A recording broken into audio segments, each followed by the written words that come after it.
Pozdrav svim gledateljicama i gledateljima, moje ime je Domagoj Miloslović. Danas vam se ponovno javljamo iz Micronisovog Gaming Stora i danas za vas na unboxingu imamo HP Pavilion Gaming 15-EC1063NM. Za mnoge koji su već možda popratili naša prijašnja javljanja, zamijetit će da smo imali identičan ovakav uređaj što se tiče same nomenklature prije nekoliko mjeseci na unboxingu. No danas smo ga odabrali iz jednog jako opravdanog razloga. Po prvi put, nakon N mjeseci čekanja na hrvatskom tržištu, napokon se možemo pohvaliti da unutar naše ponude imamo prenosno gaming računalo sa najnovijom iteracijom AMD Ryzen serijama mobilnih procesora. Specifično u ovoj konfiguraciji riječ je o AMD Ryzen 7 4800H procesoru. Za sve one koji su malo potkrepljeniji u sustavu tih podataka, riječ je o stvarno impresivnom procesoru od 8 fizičkih jezgara i 16 retvi. No, da dalje ne duljimo, same konfiguracije ćemo dotaknuti mrvicu kasnije, no ono što ćemo automatski na početku napomenuti. Momentalna maloprodajna cijena ovog uređaja je 8246 kuna i moram priznati da nismo očekivali prvenstveno od HP-a, pa prvenstveno još naknadno na to od HP-a da nam prezentiraju čak u entry-level gaming kućištu ovako jedan jako ozbiljan procesor. No, da dalje ne duljimo, krećemo se samim unboxingom. Kao što vidite, sama ambalaža zapravo ne nosi ništa novo s obzirom na prošli model. Prilikom otvaranja zamijetit ćemo samo jamstvo i kada otvorimo prvotni dio ambalaže, sa naše lijeve strane nalazi se 135W power brick adapter, što nam daje do znanja da je riječ o konfiguraciji koja ne samo zahtijeva poprilično puno električne energije, već po performansama da ona zahtijeva tu energiju. Prilikom vađenja vidimo pakiranje je identično, sama količina, deklaracija identična kao na prijašnjem modelu. Čitav niz deklaracija. A idemo na ono najbitnije i da vidimo šta nam nudi ovaj HP Pavilionovi.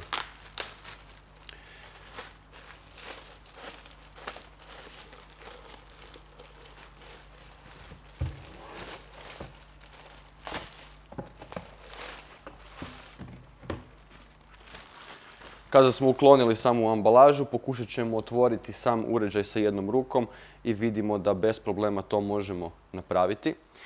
I sada dotaknimo se naravno samog vizualnog dizajna.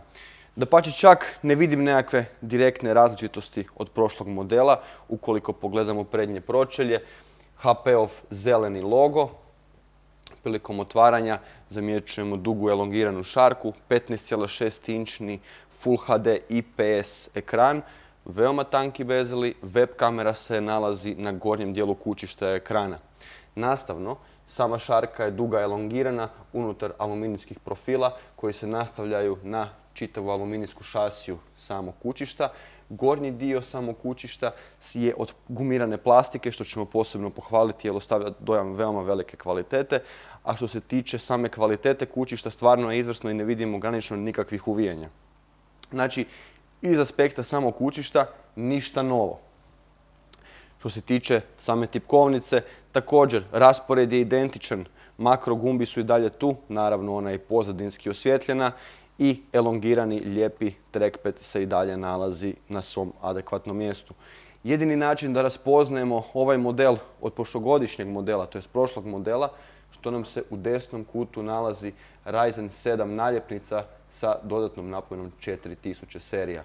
Ovo će nam biti zapravo glavna misao vodilja današnjeg javljanja. No, što se tiče connectivity-a, s obzirom da je riječ o novom chipsetu, HDMI priključak, USB 3.2 konektor, Ethernet adapter, USB 3.1C konektor, audio input, output, smart card reader, dok sa druge strane samo nalazimo USB 2.0 konektor i sam priključak za power brick adapter.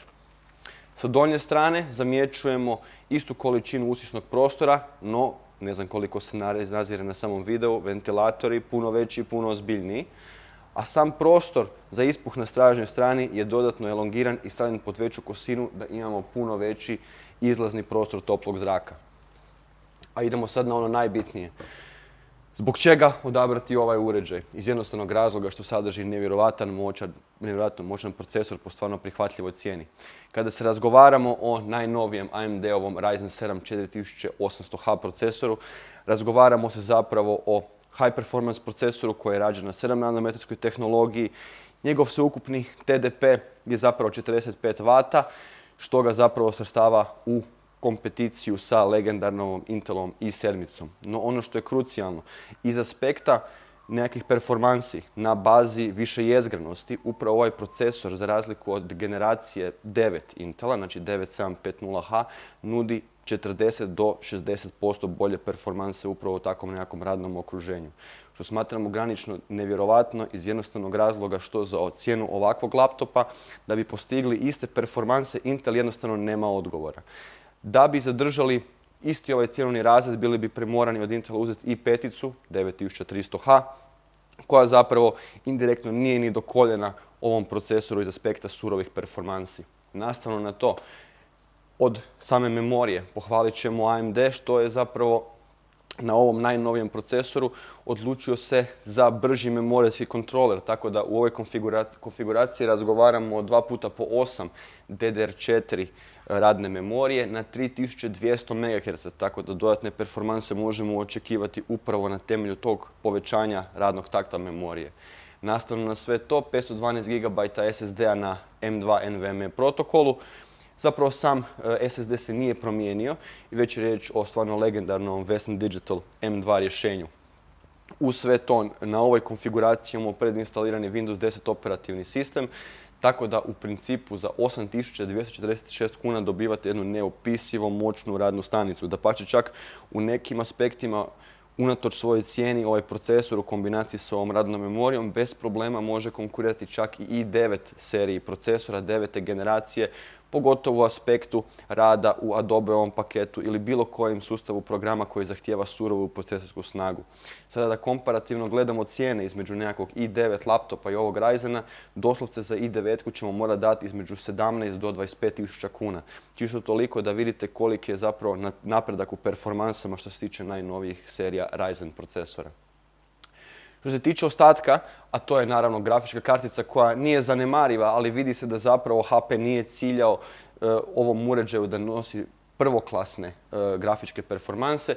Specifično riječ je o Nvidia GeForce GTX 1650 grafičkoj kartici od 4 GB, tako da zapravo svi najnoviji naslovi u Full HD-u, zahvaljujući ovom moćnom procesoru, će biti pokrenuti debelo u dvoznamenkastom broju FPS-ova.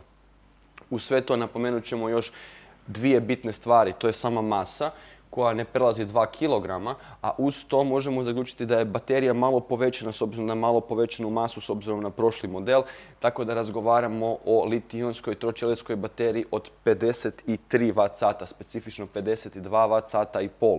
Što bi značilo da upravo ovaj uređaj ima autonomiju između 6 do 9 sati, ovisno na koji način ga koristite, no moramo napomenuti da samu autonomiju još detaljno nismo istestirali, jer je uređaj ne prije kojih par minuta došao u naše ruke.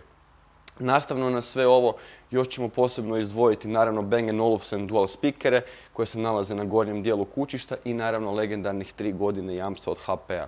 Da zapravo ne idemo sad u nekakve prevelike detalje. Ukoliko tražite jednu užasno ozbiljnu radnu stanicu i zahtijevate najjače moguće performanse od vašeg procesora sa čim više radne memorije na čim boljem radnom taktu, za ovu cijenu u ovom trenutku vam nemamo što bolje preporučiti. Razgovaramo o najnovim HP Pavilion Gaming rješenjima sa najnovijim AMD Ryzen 7 procesorskim mogućnostima. U svakom slučaju, topla preporuka. Ukoliko ste čekali upravo Ryzen 4000 generaciju na 7 nanometara, ispravno ste postupili, performanse su par excellence i nevjerovatne, tako da vrijeme je za kupovinu ono čega vi želite. Puno vam hvala na vašim lajkovima, komentarima i kritikama i s ovime bi polagano završili. Hvala vam lijepa i doviđenja.